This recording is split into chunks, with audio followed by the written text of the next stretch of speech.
il Seves in piena dopo tutta l'acqua che è venuta ieri in Kö, e la fanca del disastro che per fortuna se sta salvata i disastri, però fa impressione.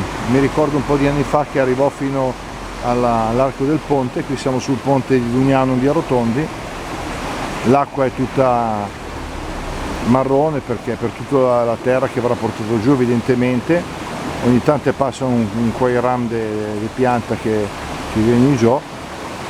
Spero che bacca un po' il tempo, preghem adesso minga ad petendam pluviam ma ad fermandam pluviam, perché ne vedo giù proprio tanta. Bene, va qui, vedrei passare un tol de legno, eccolo qua. Bene, vabbè, spero che la venga buona. Arrivederci a tutti, ciao.